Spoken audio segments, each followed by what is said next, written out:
All right, boys. I've been doing some rants, and yesterday I threw out a little digital short, so to speak. So today I thought, why not do another little digital short and see where we go from here. Today's all about Spicy Tuesday. It's Spicy Canelo.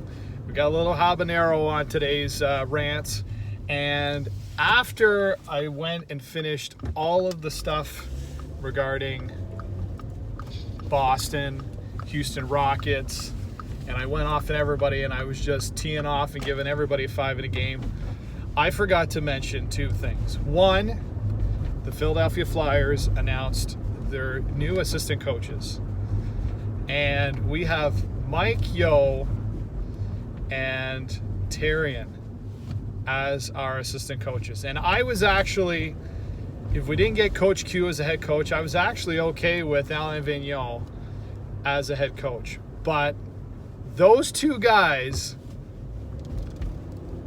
as assistant coaches is an absolute fucking joke. Tyrion might be one of the worst coaches I've ever seen. He's so old school. You want your assistant coaches that are really, really good with being able to communicate with your team. They're the buffer between a head coach and a demanding head coach and the player.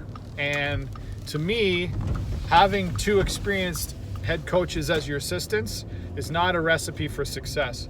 So what they're basically saying is that they really want the lottery pick in 2020, because I can't see Tyrion being a great assistant coach. And Mike Yeo, although he has been a good assistant coach in the past, and I'm sort of okay with it, he has had two disastrous, and I mean disastrous, experiences as a head coach in the last 4 years.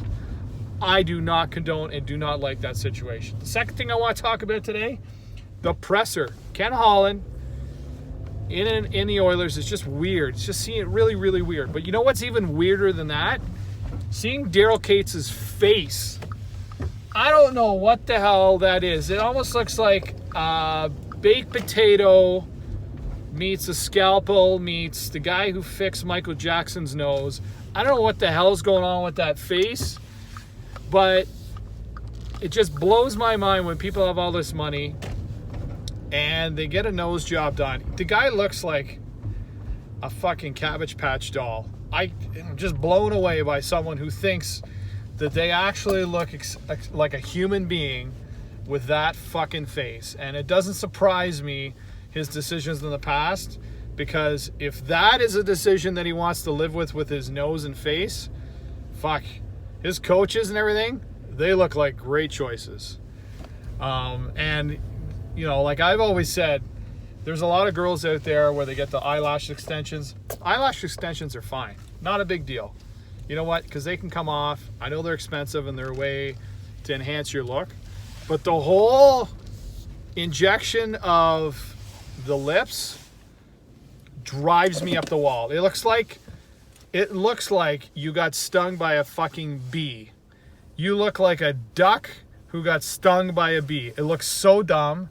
And I know it's everyone. It's not just like old women in menopause that want to feel young.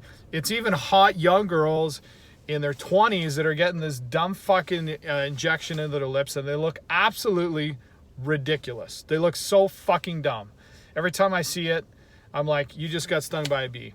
You must be allergic to bees because you just got lit up. Some girl just punched you. You just fell out on a flight of stairs. I don't know what the hell it is. It looks dumb. It looks like somebody cross-checked you. It looks like Brad Marchand cross-checked you in the face last night, and now you have puffed up lips, and it looks so fucking dumb. And then you decide to put some gloss on it to make it look even better? No, not working. Not working. It's just as bad as mom jeans coming back into play. Mom jeans is the worst invention in the world, and I don't understand why it's even back in style to begin with. It's so fucking dumb. And the whole lip injection thing is so fucking dumb. Last week, Donatella Versace, she was all over because she was celebrating her birthday, which was on the same day as mine, by the way. So you take a look at Donatella Versace, go Google her. She looks like a blowfish now. She looks like all the stuff that she does. She basically looks like a wax figurine that got sent under the sun for 45 minutes. That's how ridiculous. And if you take a look at her, you're like, oh, you know what? Maybe 30 years ago she would have looked hot. No, take a look at her 30 years ago. She didn't look any hotter than she does now. She looked pretty bad without plastic surgery. Now she just looks like a joke. So those are my spicy Canelos of today. Digital Short coming at you. Game 7 tonight. We got Raptors tonight. Let's go Raps. Let's fucking go. And let's have some fun tonight, boys. Boom.